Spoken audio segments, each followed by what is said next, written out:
The floor is now given to the panel directors.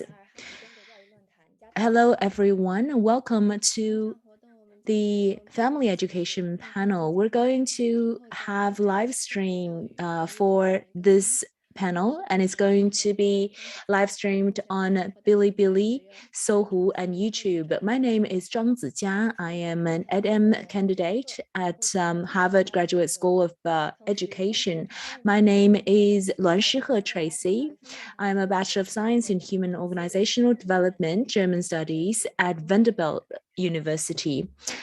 I would like to also thank the volunteers who are Ying He Yang, Chen Siyuan, Song Yuanyuan, and the executive committee for the CES. In this panel, we'll return to the theme of family love with the goal of fostering parent-child relationship and healthy personality of the child. We'll have sharing and discussions on book readings, interactive games, and sex education. I hope you'll discover the meaning of integrating reading, games, and sex education into daily family life, practical ways of bonding with your child, and empower each of your interactions with your children. We're very honored to have with us today Mr. A Jia, a well-known children's book author, translator, and researcher in China. We have Dr. Larry Cohen, American psychologist, author of Playful Parenting, and Professor Liu Wenli, sexual health educator. We also have Professor Li Junlei and Professor Richard Weisbord from Harvard Graduate School of Education and the Kennedy School for opening and keynote speeches for our special warm-up events where they share the latest research findings in parent-child relationship and moral development. The videos are available on the CES website. Please don't miss it if you have a chance.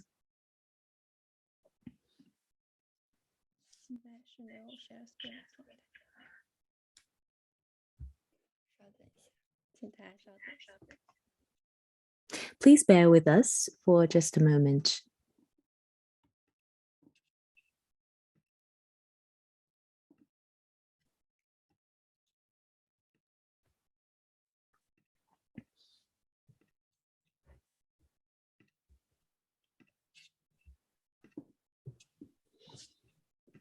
Tracy 在 share screen 的时候，我先介绍一下。As Tracy is putting the share screen on, I'm going to introduce to you our agenda during the 90-minute forum. Our speakers will each present for 15 to 20 minutes, which will be followed by a 30 to 40-minute roundtable where our guests will interact with our audience members and answer your questions.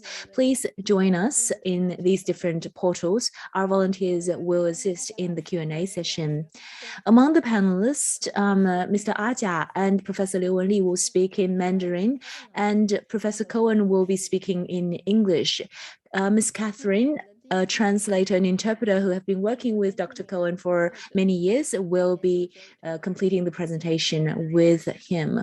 Our first speaker is Mr. A Jia, a well-known children's book author, translator, and researcher. He's the host of A Jia Storytelling on Himalaya app, and he's been promoting children's books and book reading for more than 20 years and has authored many influential reference books and translated more than 200 picture books. In March 2022, he was awarded the winner of the 2022 Carl Honors Bridge Award. Congratulations. Today, he's going to speak to us on the role of book reading in family education. Welcome, the floor is yours. Great, thank you very much, moderator. And I would like to thank the organizer of the CES. I thank the audience members for coming to joining us. Good evening and good morning to you all, depending on where you are. We are gathered here on this platform to talk about this very important topic, and I was issued with the topic of the role of book reading in family education. Why do we read books? What role does it play? How well are we doing it? How is it connected to education? This topic, I am sure, is very important to parents, to teachers, and people have already been paying attention to this topic already. Next page. I will start with a survey report for early childhood reading in 10 cities in China. And you can see this was dated January 2018. So it was launched then, but before that, it has been conducted over many years.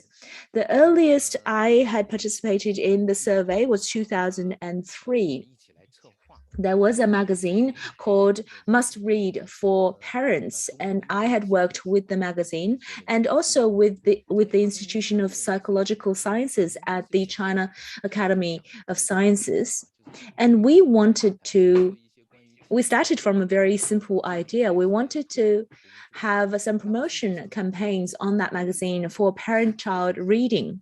So we wanted to understand the actual situation of family reading in Chinese households. So this was the beginning of the survey. We've been doing it for more than a decade in 2018. We looked through all the many years of research and we wanted to find out whether there is any impact. You can actually look it up on the internet, and there are papers and articles that had talked about the survey in quite a lot of detail. To put it simply, we have started to see some outcomes, which means at the very beginning of the project, people think, oh, children are very young. These children in the survey are really young. Why do they need to start reading already? Another question was, reading was helping with literacy. So we were actually, between 2001 to 2010, reading was equal, meant the same thing as literacy. But now the situation has improved and more people have now realized that it is not simply an equivalent to improving literacy. It is also about passions, hobbies, and capabilities. And there are new questions coming out. And in these 10 cities, you have cities that are doing very well in this, for example, Beijing. You also have mid-China cities like Wuhan.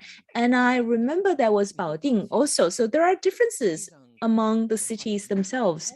And you can see for families where parents were educated really well and received higher education, they were doing very well and they were at par with their peers in other countries, advanced economies. And there are families where parents struggle and parents started only as we were introducing the idea to them. And it requires a lot of promotion.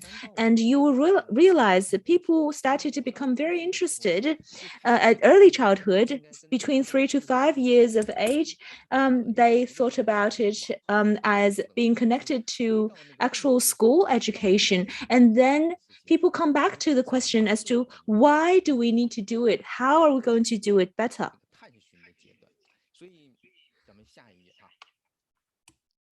所以呢，我想在这里呢，就是先从我。If I may, I would like to share with you my own story. I practiced reading a lot to my daughter, who was born in 1999. I started reading to her in 2000, and I started to promote story reading in the year of 2000, largely because of her. I'm a researcher and promoter of reading. And this is my daughter, and this photo is taken when she's almost 7. Someone came to our house to see how I read to her. And that was just a photo taken of how I naturally interacted with her. This is a decade ago. People often thought back then reading was about learning and in particular character reading. For me, reading is a play. It's one of the most fun plays we can have with children, and without the innovative and creative games that we saw in previous presentation, reading itself could be an amazing game.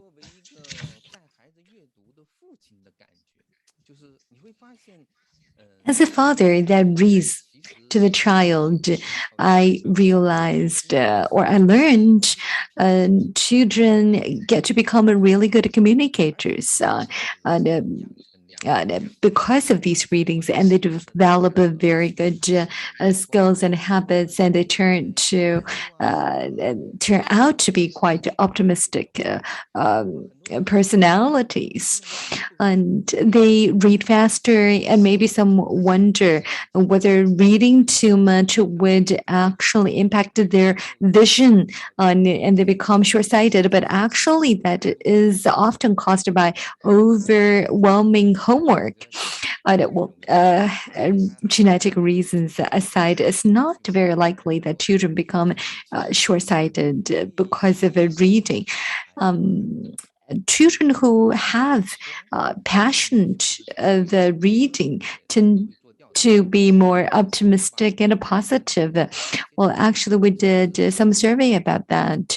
We tried to find out whether children who love reading naturally have high grades. Well, I do not guarantee that because the surveys did not suggest that. Well, they definitely are not the worst performers, and they perhaps are somewhere in the mid and above and upper range. But I love reading definitely is a precursor for good prospects. And especially when the academic performance itself relies more on the core and comprehensive competences of the child rather than rote learning skills of a child. And that's when the child can shine.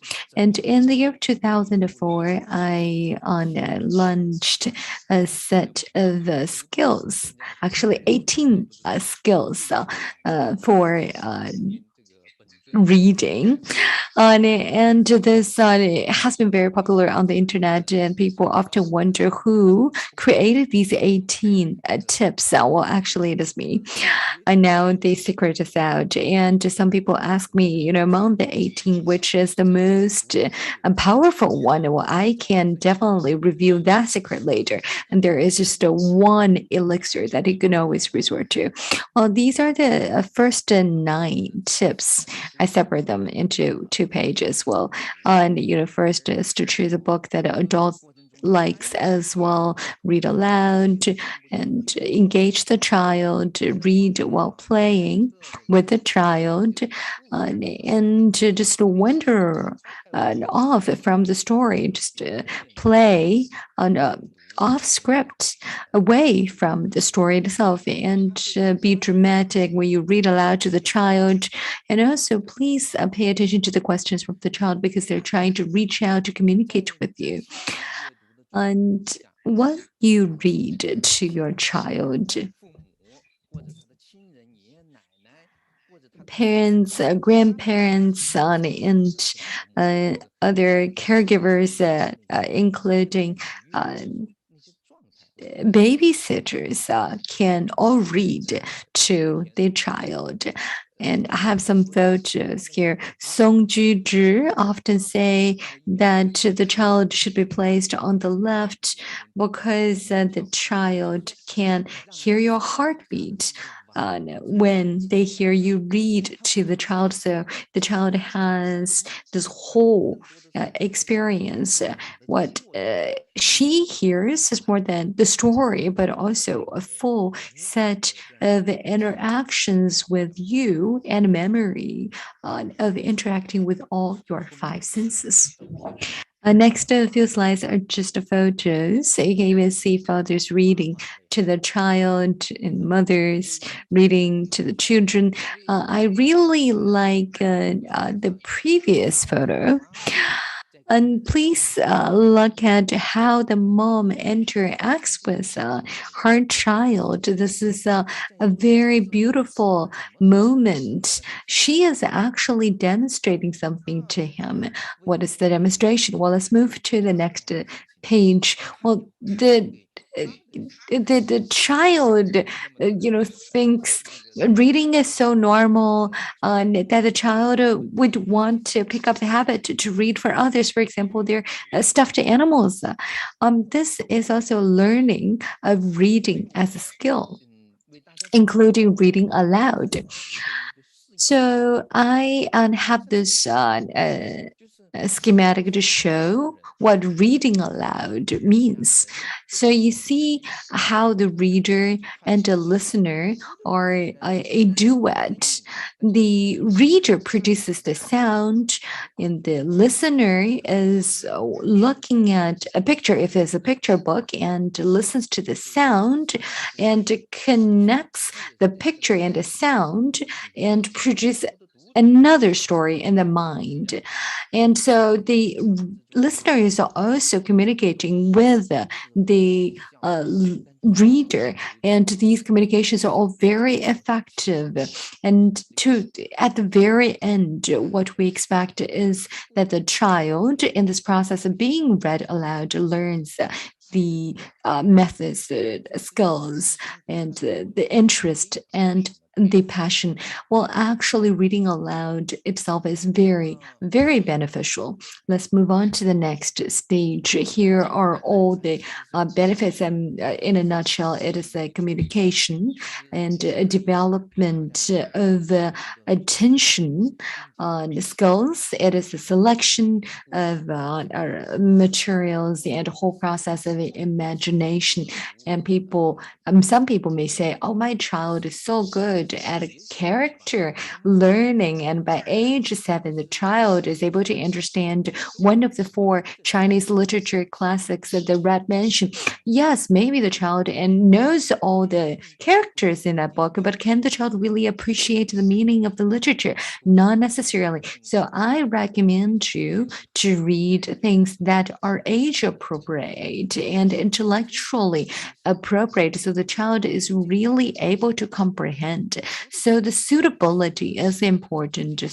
That helps the child to have the whole experience. When we read to the child, you need to think about what to read, how to read, and you are actually conveying values and exchanging and spiritual level as well. And it all comes back to you doing all the reading. But do you read forever? These are photos of fathers doing all the reading. This is emotional exchange as well. My daughter is already an adult. And think about it. You only have a few years where you can read to the child. So the shelf life is very short.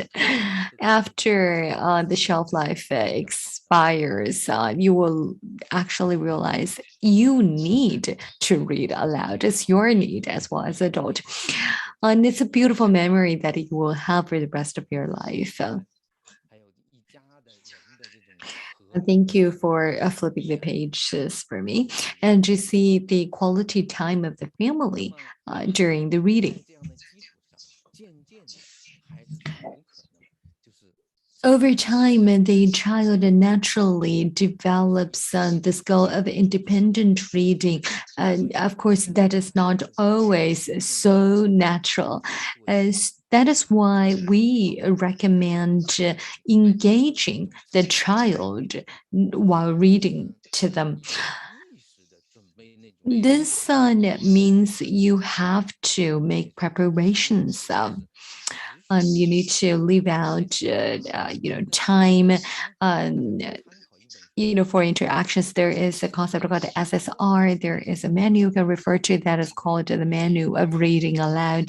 To sum up, you set up a time in your daily schedule to read together with your child, and please turn one page before. And going back to these tips, the last tip and it says reading is not just a female skill. And the last tip says inaction is better than action. Of course, it's good that you read to the child, but if you read with the child, it can produce even more results. Accompanying the child in reading is also important to see when you accompany the child, and take a step back. The child develops the skill of independent learning really fast, sometimes as early as age 4 or 5, but that depends. I usually recommend age 5 or 6 being the appropriate age for them to read by themselves. I in this photo was reading in silence with the class. It's a very simple. I was reading my book, they were reading their books, and this continuous silent reading, if being continued for a long time, can really produce a lot of good benefits. And this school actually did that for as long as 10 years. I did a demonstration for them first, and to see quickly the students would get into that. You could see some adults in the class as well, because they never had the habit of reading in silence. Because these adults just didn't know what to do at the time, they decided to join us in the silent reading. And for the children, it's just very natural for them to calm down and read in silence. And this was quite extreme, because in 2008 we saw children that were just running around in debris after the earthquake occurred in Sichuan province. So I led a group of the volunteers to that place, the earthquake stricken area, and we just did a lot of reading with the children, 2 hours in the morning, where we read aloud together. In the afternoon, we had a small library corner, and the children were queuing up to borrow books.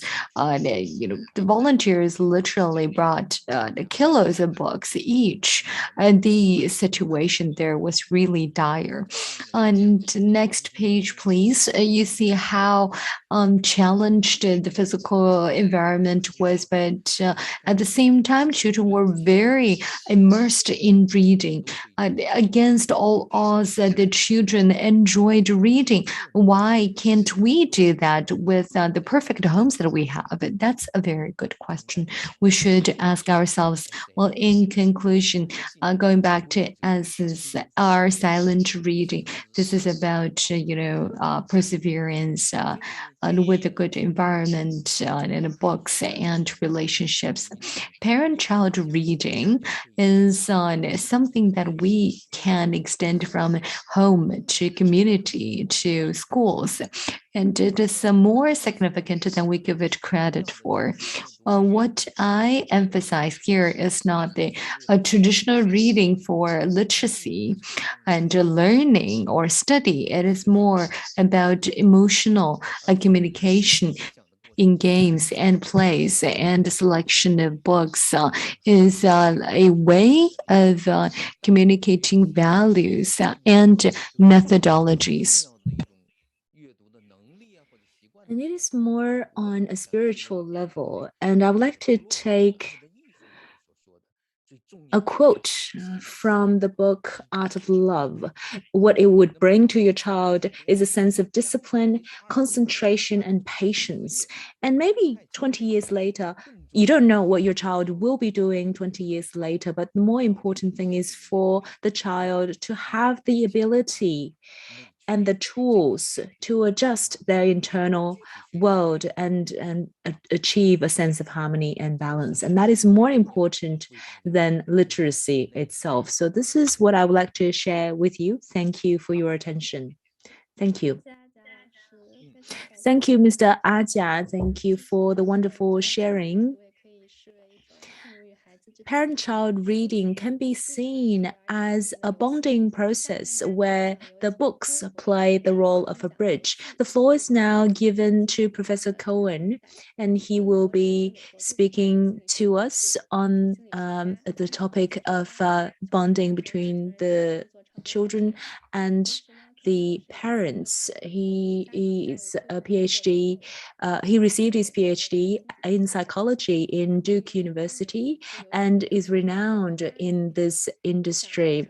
He has raised the theory of playful parenting, which was extremely influential in many countries around the globe and had brought benefit to millions of households.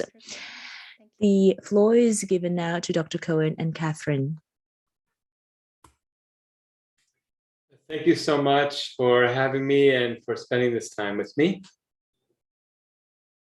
非常感谢邀请我来到这里，然后可以和大家共度这一段时光。I can see from the wide scope of this panel that the symposium takes a broad view of family education. 那我可以看到，在今天的这个论坛上，大家对于这个家庭教育呢，都有一个比较深刻和广泛的认识。I share that perspective. 我也认同那个观点。Family education includes the values we impart to our children at home. 那家庭养育呢，它其实是可以既包括在家里去激发孩子的热情。The skills we teach them for getting along with others and living in the world. 我们教授给他们如何与他人相处的技巧，以及如何在这个世界上生活的技巧。The parent role in supporting children's academic education. 同时呢，父母的这个角色也包括支持孩子的学业发展。Parents also need to establish a calm and peaceful home that encourages cooperation and harmony. 同时呢，家庭养育呢还会让父母鼓励一个非常和谐有爱的家庭， as well as independence and creativity. 也包括鼓励孩子的独立性和创造力。This is an enormous job for parents, and we're not given enough support for it. 那对于父母来讲呢，这是一个非常大量的工作，然而我们也没有为此得到任何报酬。Parents are told, "You're doing the most important job in the world." 父母经常会被说到你做着这个世界上最重要的工作。But then they aren't given any training and they're not given any pay. 但是呢，他们既没有因此获得任何培训，也没有因此获得任何报酬。Also, the world has changed dramatically, so the things we learned growing up don't all apply today. 同时这个世界呢，就是变化很快，所以在我们年幼时受到的那些教育和观点，可能已经不再适用于现在的这个世界了。I developed playful parenting to support parents in this effort. 所以呢，我创造了游戏力养育这个理念，然后来支持父母。Though we haven't figured out yet how to get wages for parents. 当然，我们还没有找出来如何让父母由于父母的工作而获得报酬这个途径。In this diagram, you see the basic model of playful parenting.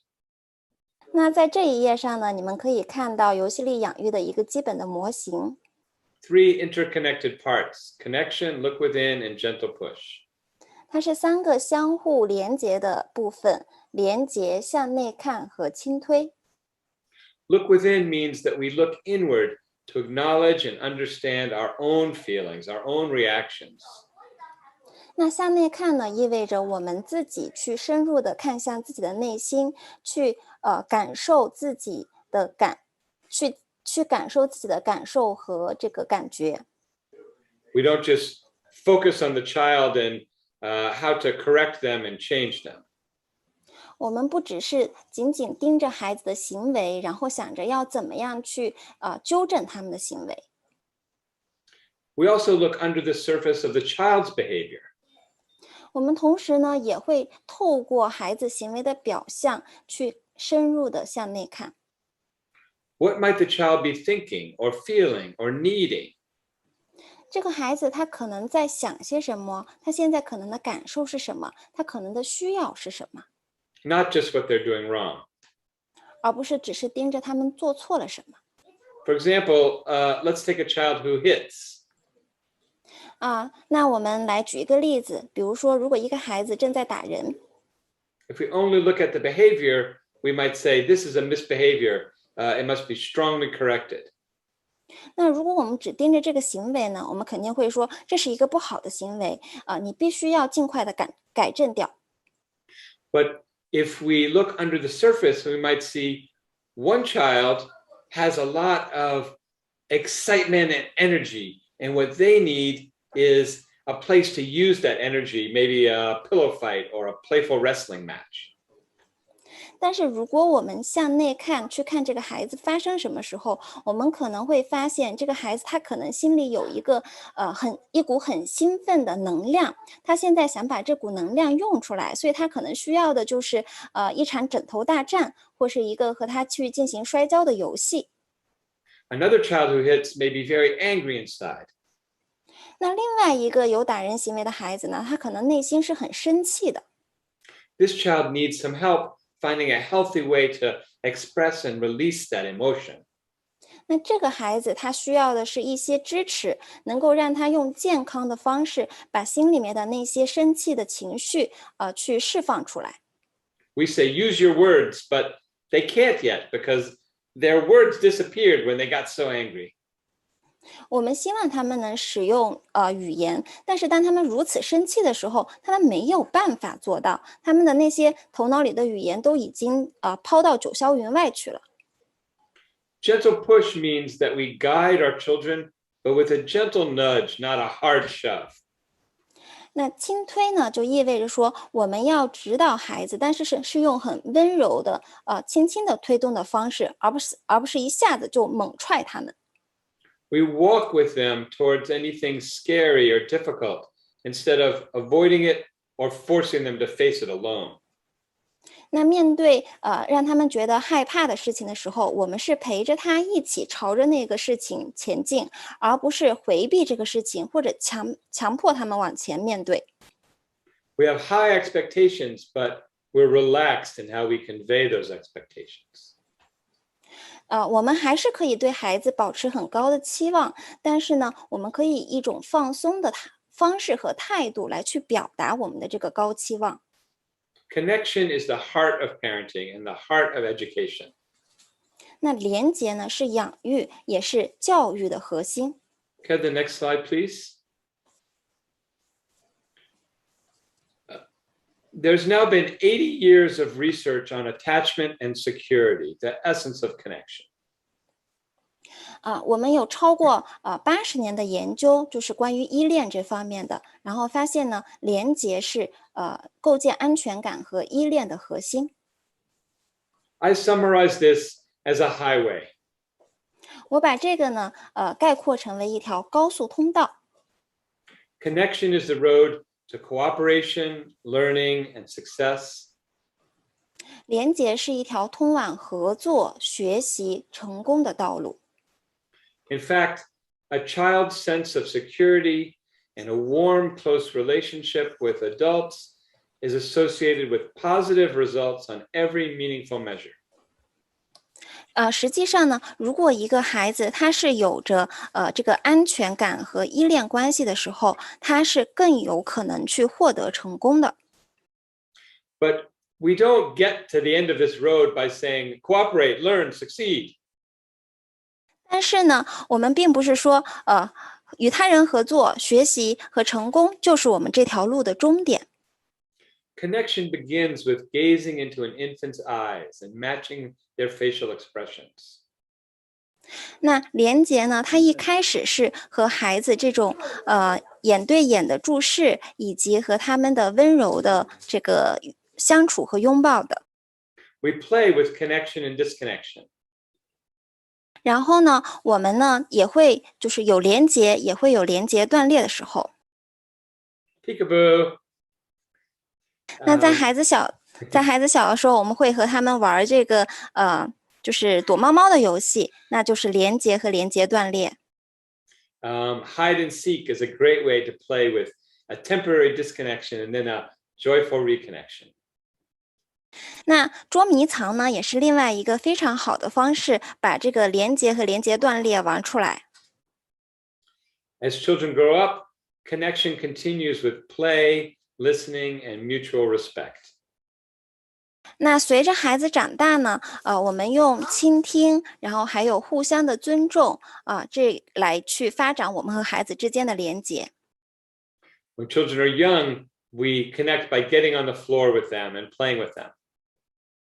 当孩子小的时候，我们和他们连接的方式是和他们一起坐在地板上然后一起玩。Reading to them, as we just heard, with that body-to-body and mind-to-mind connection. 然后和他们一起进行亲子阅读，就像我们刚刚听到的那样，然后就是坐在一起，然后一起看像一本书。With older children, we connect by letting them share with us the things that they're interested in. 那当孩子再大一点的时候，我们和孩子的连结是邀请孩子和我们分享他们最感兴趣的事情。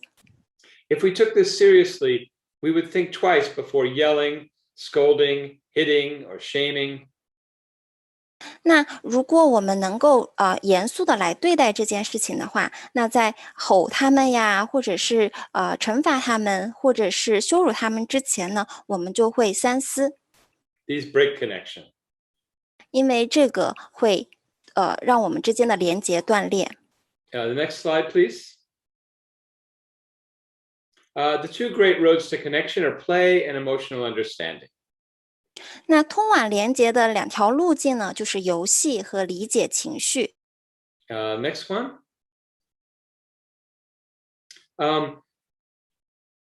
When problems meet play, this is a chance for us to use the creative energy of play to address the problem. 那当问题和游戏相遇的时候呢，这个时候其实是一个非常好的去创造性的运用游戏的力量来去解决问题。Usually play has no agenda and is timeless and free. 通常呢，游戏呢我们不会为它设定任何的日程，然后也不会有任何的时间限制，我们是鼓励自由游戏的。But sometimes we can bring the creative energy and joy of play to a problem. 那有的时候呢，我们是可以把这个游戏的创造力和它的这种欢快的元素带进我们的问题区中。I'll give an example. When my daughter was young and she started dilly-dallying a lot about getting ready to go to school. 我来举一个例子哈，就是我女儿小时候然后她呢，就是对于要去上学校，突然变得很磨蹭。I tried reasoning with her with logic. I tried pressuring her. 我试过跟她讲道理也试过给她施压。That didn't work. 但这些都不管用。Finally, one day I picked up 2 toys from her bed. 那最后呢，我从她的床上找了2个玩具。And I had this toy say, "She can't get dressed by herself. She's only 5 years old." 然后我就拿起其中一个玩具说，哎呀，这个小女孩她可穿不了她的衣服，她可不能自己穿衣服，她才5岁呢。And this one said, "Oh, yes, she can. She's the amazing Emma." 那另外一个玩具就说，她可以的，她是一个非常非常棒的 Emma。 And she laughed and got dressed by herself and said, "Look, look, look." 然后我的女儿就笑起来，然后她就自己穿好衣服，然后说，看看看。 The 2 toys were having a playful fight instead of me and my daughter having a real fight. 那这2个玩具其实就是有一个假装的这个争斗这个争斗呢，可能实际上会发生在我和女儿中间的。 Go ahead, the next one, please. Sometimes it's hard to connect when we have to set limits with children. 那有的时候就是当我们要去和孩子设限的时候，可能会很难去和孩子进行连结。Sometimes we get too hot. We yell and hit and scold. 那有的时候我们的情绪可能太过于热了，我们会去吼叫打骂训斥孩子。 These might work temporarily, but they're only working out of fear. They don't work long term because they break connection. 那这种方式可能短期内是有效的，但是它不会长期有效，因为它是以让孩子害怕为出发点它会破坏我们和孩子之间的连结。 A cold response, such as ignoring a child or giving the silent treatment also breaks connection. 然后我们一个冷酷的回应呢，比如说我们不理不睬呀，或者是对孩子很冷漠然后保持沉默，也会破坏我们和孩子之间的连接。Warm limits are the most powerful and the most effective because they maintain connection. 那一个充满温暖的射线呢，是最有力量也是最有效的射线，因为它们维持了我们和孩子之间的连接。No, you can't have that. 你不可以有那个。You wish you could stay home with me instead of going to kindergarten. 你真希望你能够不去幼儿园，然后在家和我在一起呀。It's time to turn off the video game and do homework. I'll help you. 现在到了关电视然后去做作业的时间了我会帮助你来一起的。Warm limits can also be lighthearted. 温暖的射线呢，也可以是就是轻松的。Oh, no, you don't.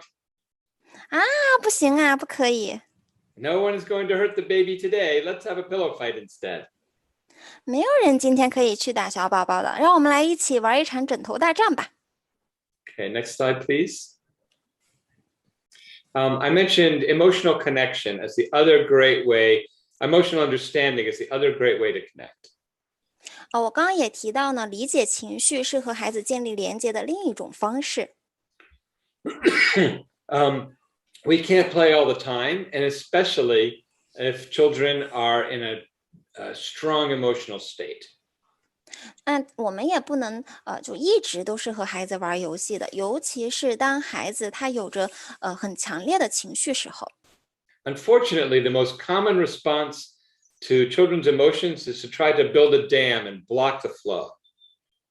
那不幸的是呢，我们面对孩子的强烈的情绪的时候，通常会采取的一种方式就是筑起大坝，然后把他们的情绪堵回去。When that happens, the emotions are even more likely to flood. 那如果是那样做的话，情绪可能会泛滥的更快。Or they get buried and locked inside. 或者呢，他们会被就是埋起来，然后深深的锁在心里。To build connection with emotions, we open our eyes to our children's emotions. I see you. I see what you're feeling. 那为了理解孩子的情绪呢，我们要去看到孩子的情绪。我知道，我知道你心里是这么想的。Oh, you're so sad today. 你今天太悲伤了。Oh, you got so mad when I said no. 当我说不的时候，你如此的生气。I opened my eyes to you, and I also opened my heart to you. 我不仅看向你，我也同时对你敞开心扉。Your feelings are okay with me. They can flow. 你的感受对我而言是没有关系的，它们是可以流淌的。Your feelings are not too much for me. 我并不会觉得你的感受对我而言难以承受。We can also help children with feelings by playing with them.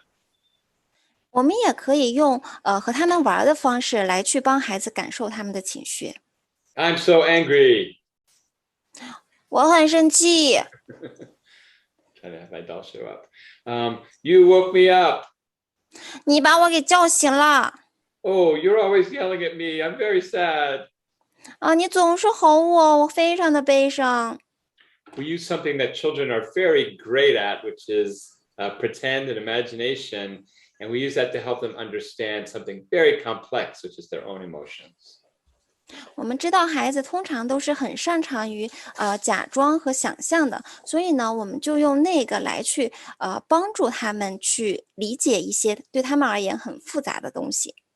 To conclude, there's not something wrong with children that must be corrected, or something wrong with parents that must be corrected. 然后我们也可以看到，就如果孩子就是有一些必须要被纠正的行为，或者父母有一些必须要被纠正的事情的时候， Instead, let's focus on the relationship and build a close and warm connection with play and emotional understanding. 那在这种时候呢，我们就是更要去维持我们和孩子之间的这种连结，然后用理解情绪的方式。Thank you very much, and I look forward to the rest of the presentations. 那非常感谢，然后我也很期待接下来的这些演讲者的分享。Thank you, Dr. Cohen, for those wonderful sharing of insights. In fact, simple games and interactions can do wonders for parent-child relationships and can boost the child's confidence and resilience. Parent-child relationship aside, also important in family education is to build a foundation of healthy personality, the respect and awe towards life, and a better understanding of oneself and the society.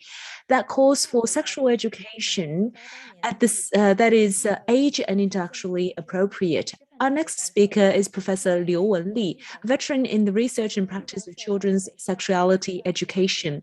She is professor and doctoral supervisor at Beijing Normal University. She has published Love Your Life, Sexual Health Education for Elementary Students, which is the most popular and well-known sex education textbook in China.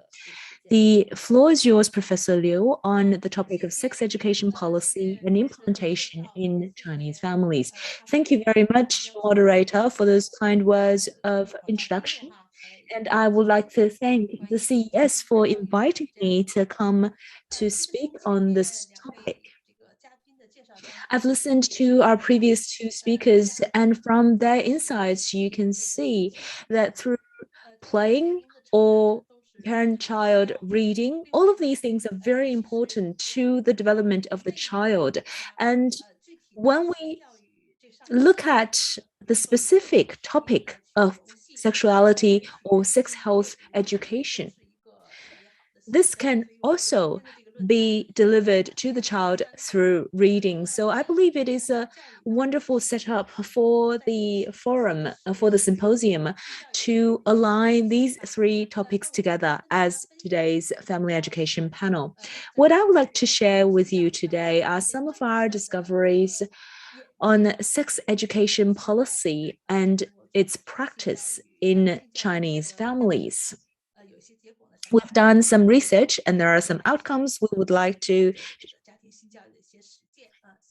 share with you.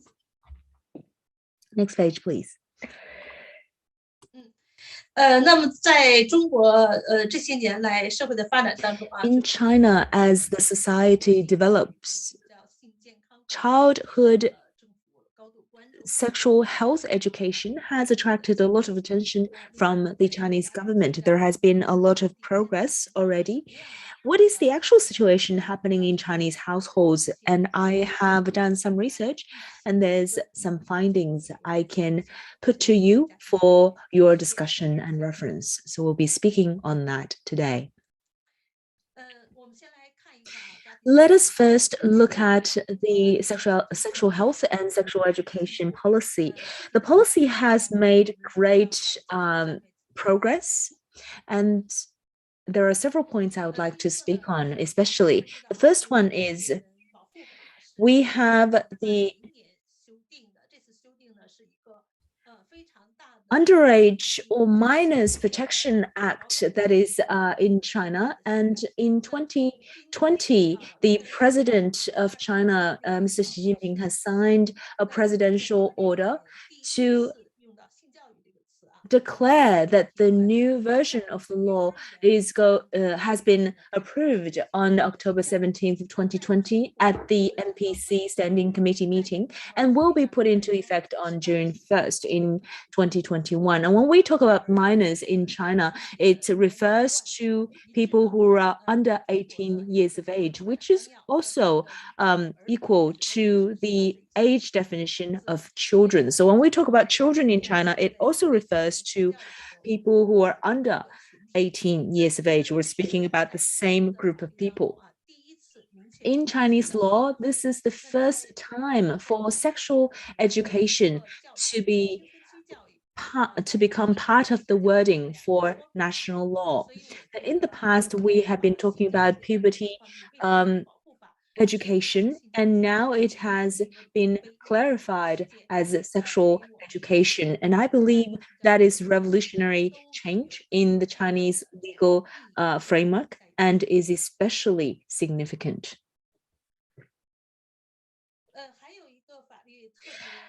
Another law that is worth mentioning to you today is the law of promoting family education. And this was also released on 2021. This is the first ever Chinese law to stipulate that the parents, as guardians to the child, have responsibilities that is prescribed by law. And so there are some details in this law that is worth reading, and some phrases are relevant to sex education. For example, there is a clause that talks about paying attention to mental health of the minors and also provide them with supervision and education on their safety knowledge against sexual assaults. And so if you read these two laws side by side, you can see that in China at this stage, it is in the face of trying to prevent the risks of sexual harassment, but it is not all there is to sexual education. It is also how we can guide their values development. And as you're reading a book with your child, this is also passing on values and helping the child to build up values. And sexual education is the same thing. It also brings values to the child. In China,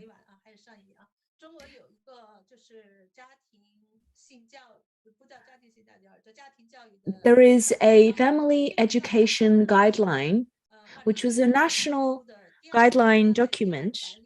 This was its second edition in 2019. So for children between 12 to 15 and 15 to 18, it has been clearly stipulated that as part of their family education, there needs to be content on sexual education. And this is the first time ever for sexual education to be worded into a national policy document. So that is also a document of historical importance.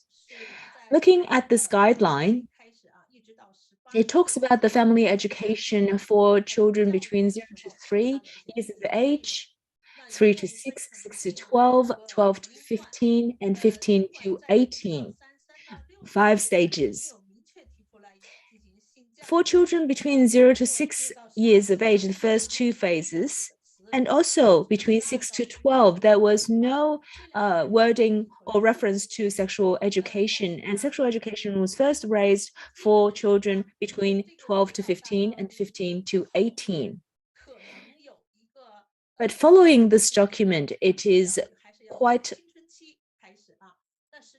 behind the wording of this document, there might be thinking on how sexual education is becoming more important as the children hit puberty. But as we all know, sexual education is very important from early childhood. So as this guideline is being amended, we would want to see that sexual education is being moved forward into early childhood.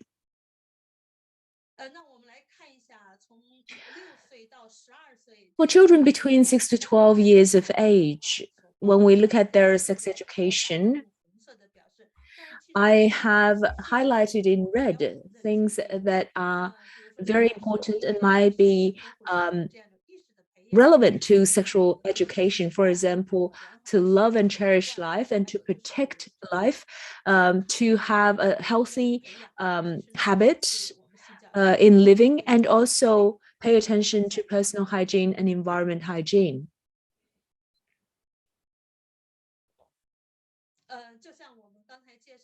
As we've spoken before, for children between 12 to 15, you can see that we want to help the children to accept themselves, because a very important part to sexual education is a positive body image. And this is very relevant to sexual health education and should be a very important part to the family education. There is also management of emotions.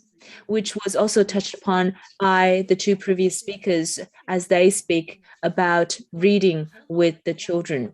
And this is a very good way to help children to learn to control their emotions.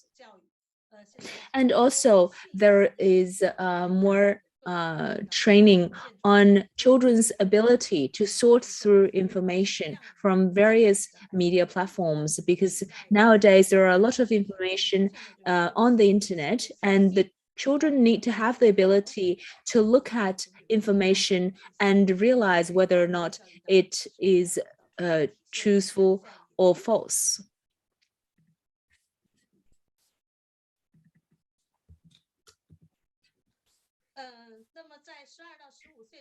For children between 12 to 15 years of age, on this slide, we see very clear wording of sexual health education. We also talk about how it needs to be age appropriate. And often when we talk about sexual education, these two things, age and intellectually appropriate, are the 2 points we emphasize on, because as children develop, as they become more mature, they would have a changing level of understanding to these concepts, and these need to be reflected in quality family education.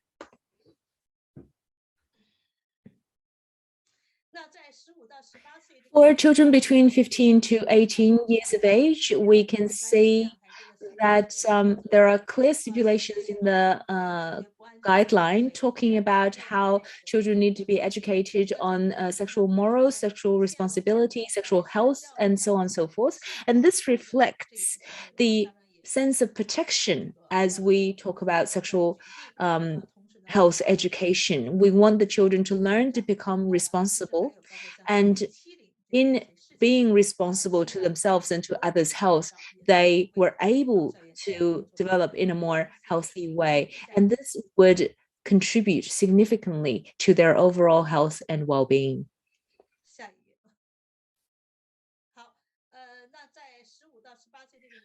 For children between 15 to 18, the education for them also involves how they can deal with social relationships.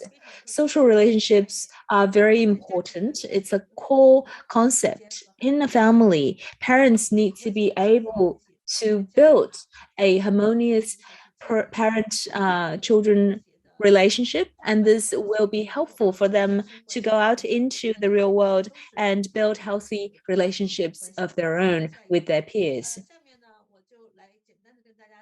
Now I would like to briefly talk to you about some of the recent research we have been doing on the current situation of sex education, and the respondents included teachers, students, and their parents. And today we will talk mainly about family sex education.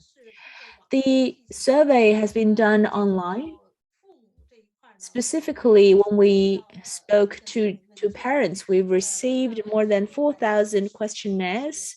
17% were answered by fathers, and 83 were answered by mothers. So you can see when the survey is conducted online, majority of the people who would complete the questionnaire are still mothers, and fathers need to really play a more proactive role.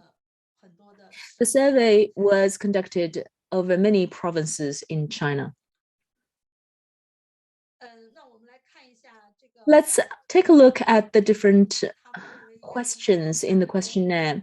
We asked the parents from what age do they think is appropriate to begin sexual education for their children. Majority of the parents said that this can start from kindergarten and primary school, which was quite optimistic because we expected that people would think that this should start as the child hits 11 or 12 as they enter pre-puberty. So many parents today already acknowledge the importance of starting sexual education at a young age. Here we wanted to understand where they have gained their own knowledge on sexuality. So majority of the respondents said that it came from scientific reading as well as medical books. 28% got their sexual knowledge from teachers, which is a pretty small percentage. So we believe in the future there is still big room for improvement for family-based sex education. Another question was, we asked the parents whether or not they have received family-based sexual education. 28% have received sexual education at home, and majority of the people have never received any sexual education at home. So there's still a long way to go.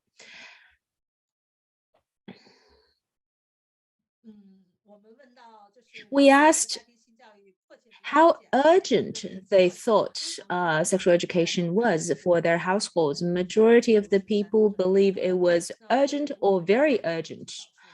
There are only a very small percentage of parents who believed it was not urgent. And so the parents were actually quite proactive, and they felt the urgency of providing good sexual education. We also asked about whether they believed sexual education should be provided to girls and boys in separate sessions. And when I often would go to schools to provide sexual education, and the schools often ask us to do separate sessions for boys and girls, and we would ask the schools why. Actually, when we talk about sexual education, we encourage boys and girls to sit in the same room and receive the same knowledge. As we look at practice of sexual education at home, majority of the parents believe they can talk about this. They can talk about sex with their children. The percentage has been growing, but not the increase was not very big. Majority of there are still a lot of people who haven't spoken to their children about sex. In different households, there are different practices. For example, we asked who would be in charge of providing the sexual education, mothers or fathers, or would it be more impromptu? So 77% of the respondents said there was the mother, and less than 20% of the fathers were in charge of sexual education. So majority of the families would still give this responsibility to mothers. Again, we believe fathers should be more proactive in doing this. As we look at sexual education, we wanted to encourage both parents to participate in the provision of sexual education. Do you think your family-based sexual education can satisfy your children's needs? Only a small percentage believe that they can. Majority of the people still believed that they couldn't satisfy the children's need.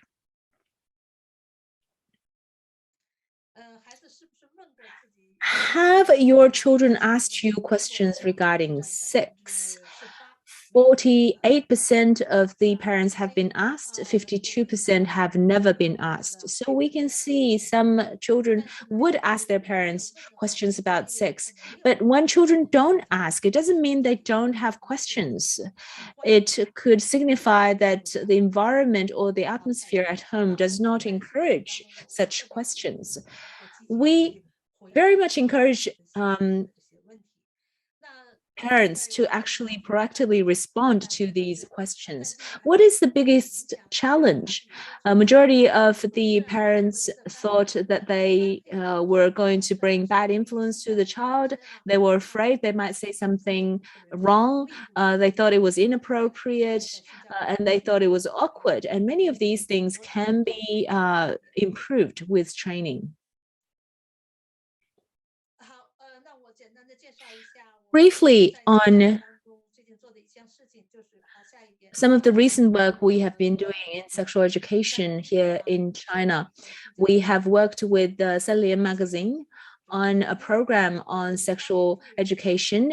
It was an audio program helping parents to clear myths about sexual education. Some people might think that it was about the biology of human body. Some people thought it was an education on sexual intercourse. Some believe that it was education to help children to prevent sexual harassment. It is puberty education. It would make their children impure. It should be done for boys and girls in separate sessions. Boys do not need sexual education. There were a lot of myths that need to be cleared. I don't have a lot of time left, so I will put this simply. I have written a paper promoting sexual education. And we have also provided a set of picture books for kindergarten children to be read at home by their parents to their children. This was published in 2019.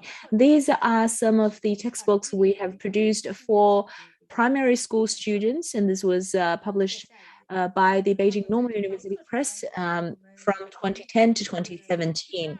In this course, we have 72 hours of teaching, helping young students in elementary school to understand their sexuality. I will wrap up here because I received an alarm from the organizers. Well, thank you very much, Professor Liu. Thank you. Thank you very much for those wonderful insights. It is our great pleasure to see that in China, more and more parents realize the importance of sex education, and we hope in the future there will be more outcomes and achievements by sexual education policy in China and practice of sexual education. We would like to engage in more in-depth discussions on reading, games, playing, and sexual education with our panel members. We see many questions. Thank you for your participation, our audience members. Can I please ask all three panelists to turn on your cameras?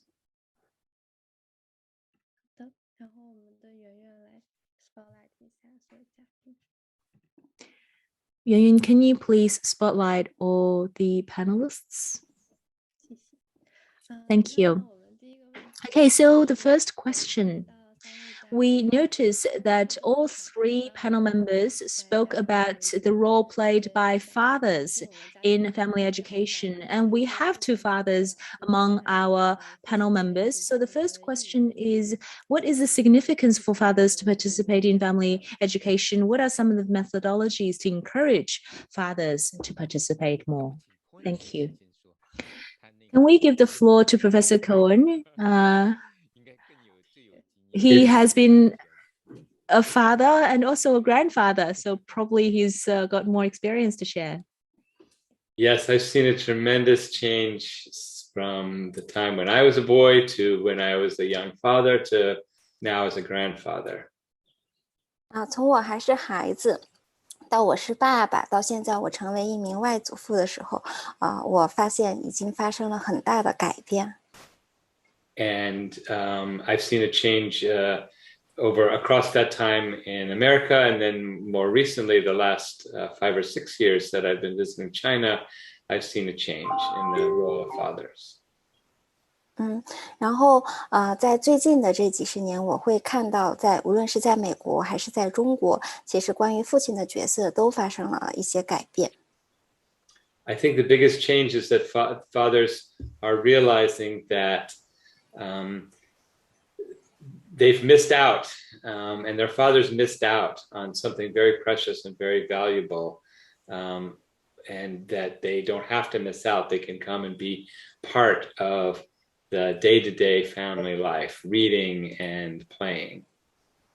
我觉得最大的一个变化就是父亲们已经开始意识到，就是在这个家庭生活当中，他们可能已经错过了一些很美好、很值得珍视的部分，而这些其实是他们可以不错过，他们可以参与进来的，比如说阅读啊、游戏。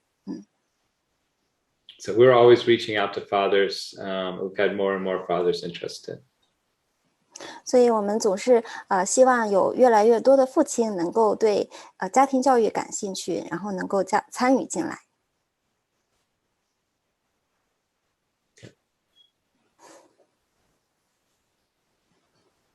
那我们请阿贾老师也回答一下吧。好吧，就是因为这么多 So 年， Mr. Aja.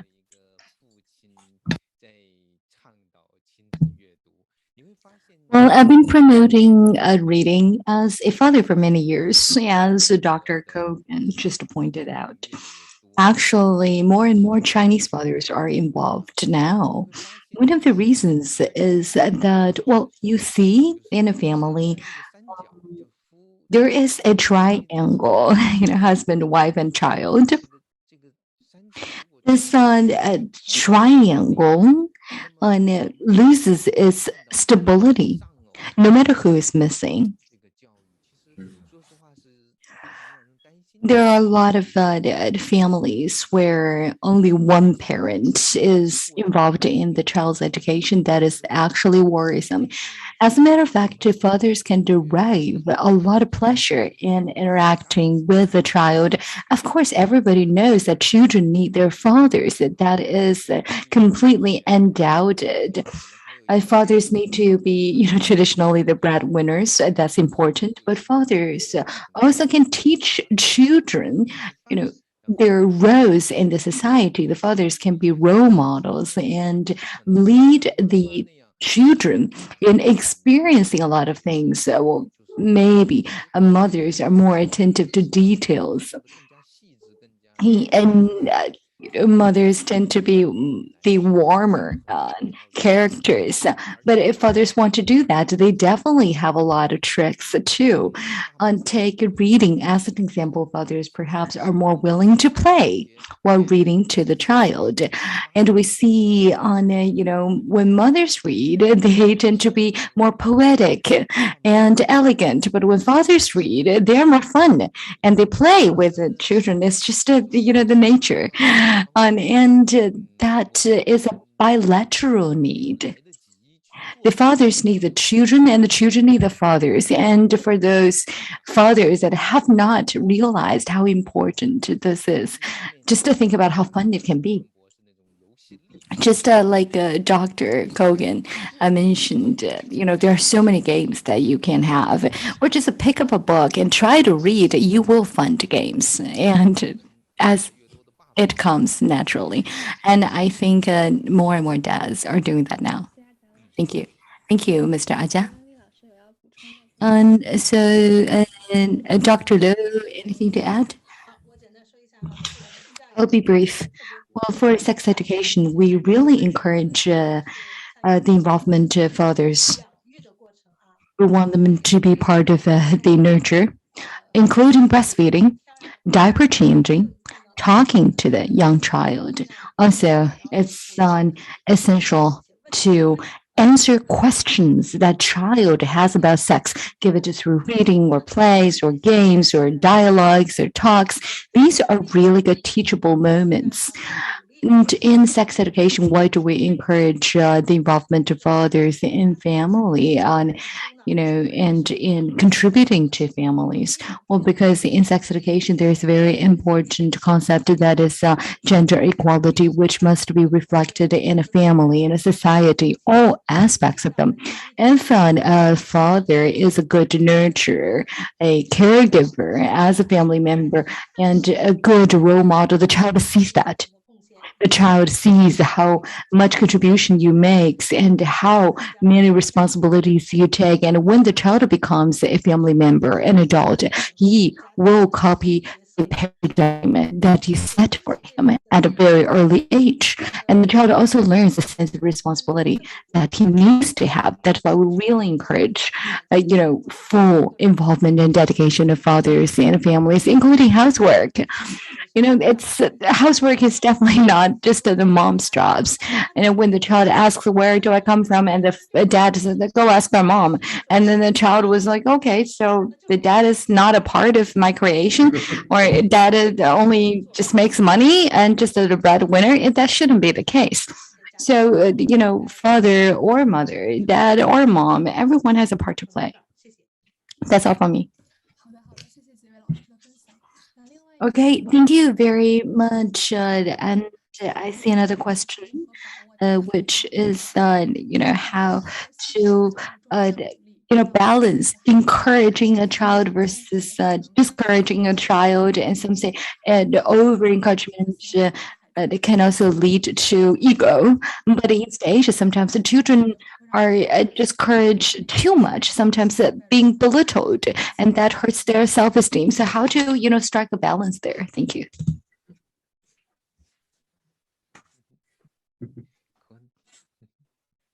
Maybe we can start with Dr. Cohen again. Okay, I can start with that. We do see both of these extremes of deliberately discouraging children, putting them down in the hope that this will make them tough and make them strong. 好，我先来说，我们的确是会看到这两种极端哈，一种就是会给孩子非常严厉的这个打击，然后呢，让他们就是会去打击他们的自信，然后这样子呢，好像能够帮助他们变得更加坚强。And we see a reaction to this, the pendulum swing the other way, which is we have to protect the child like a fragile flower. Children have been pressured too much, and so we have to protect them and tell them you're wonderful, even if you're setting the house on fire. Oh, you're wonderful, you're so smart, you know how to set the house on fire. 但是呢，我们也会看到与之对应的有另外一种极端，就是他们把孩子看作是脆弱的花朵一样，需要特别的被保护起来。所以呢，他们为了去保护孩子呢，就总是会说：“哎呀，你太棒了，你太棒了啊！”然后哪怕是孩子把这个点火烧着了屋子，他们也会说：“哎呀，你太棒了，你是怎么做到的？你居然能把房子烧起来。” The balance is what I call the gentle push in my presentation, which is that we provide a push, we provide limits, we provide expectations, but we do that with love and we give support, emotional support. 那这两者之间的平衡呢，就是我刚刚在我的这个分享部分里面所提到的轻推。就我们还是会对孩子有期待，我们会对他们设限，我们会推动他们向前。但是当我们在做这一切的时候，我们都是带着爱来去做的。Instead of do it yourself or I'll do it for you, it's you can do it, I'll be right here beside you. 既不是说你自己去做这个吧，也不是说哎我会替你来去完成这个，而是说我们一起来去看这件事情怎么做我会陪着你，我会给你情感上的支持。好的，谢谢科恩博士。那其他两位老师有要说的特别好，就是我想稍微补充一点，就是所谓的这样的。Very well said. I just want to say that this belittling or over praising, it's more than the differences between East and West. In the West, there are also, belittling. There is auto belittling happening. There is a picture book that is called, Baby Bears on, taking pleasure in drinking water, loosely translated. Well, anyways, that picture book, it teaches children that they can see the world in different ways. And so this has nothing to do with the boundary or difference between West and East. It's just we need to find culturally appropriate means to help them become the best selves. And I agree with what Dr. Cohen said. It's all about companion and emotional connections. They always come first. You need to be there for them emotionally. But of course, we also need to give them the necessary comments, objective comments. And when, a certain level of authority and discipline is needed, we also need to demonstrate that as responsible caregivers. I just want to add one point.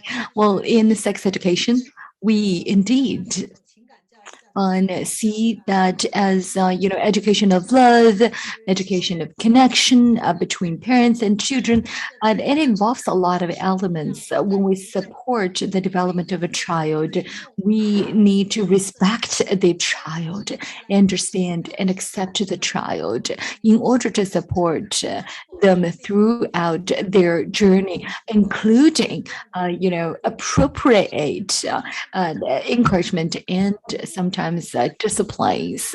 And in the East, we tend to be more negative in commenting on their behaviors. But when we point out their mistakes, we also need to point out why and ask them and to reflect on their mistake instead of just blindly belittling them. And also when we encourage children, we should not be too general and just say, you're great. We need to describe why they are good, why they're great, how and they progressed and where the progress is. Only in that way, the child will feel, oh, my parents really see that I progressed. That is conducive to their self-esteem and respect. And we really encourage parents to help children establish their self-esteem and self-confidence because they are very important skills for the rest of their life. And this is when they lay the foundation. Thank you. Thank you very much for the great sharing. Next question is also from the audience, which is about COVID and the impact on family education. You know, the Shanghai is in so-called lockdown. Parents and children are locked at home. Parents find it really difficult to educate the children when they are spending 24/7 with the children. So do you have any tips and recommendations, how to peacefully coexist with their children while making sure that children get their homeworks done? And what are the ways that parents and grandparents that can help them have the right attitude about studying? And so maybe Mr. Aja can go first this time. Well, it's not easy to answer that question because we are very sad about the situation in Shanghai. But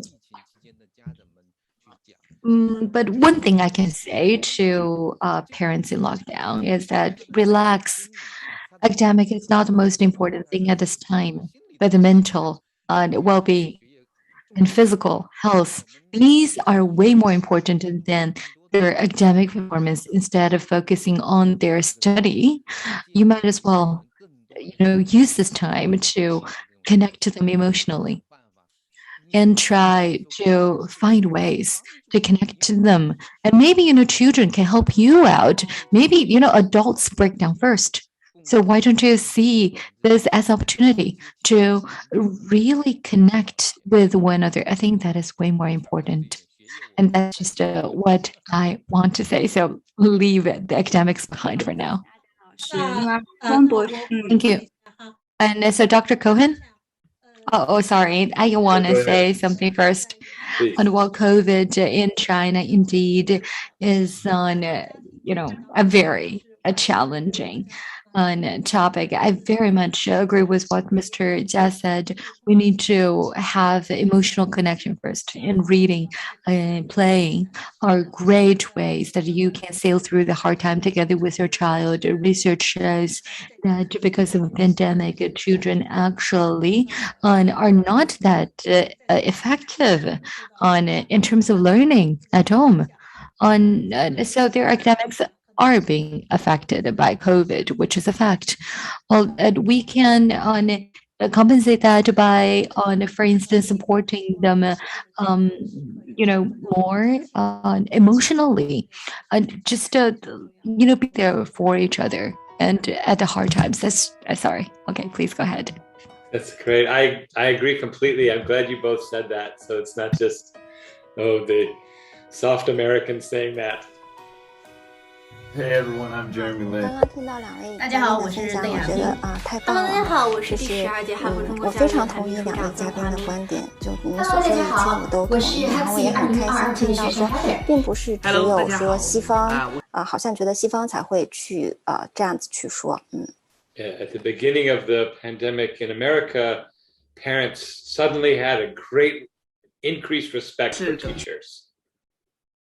那在就是美国最初开始疫情的时候呢，父母也是一开始突然对这个老师就有了无比巨大的期待。I hope that lasts and continues.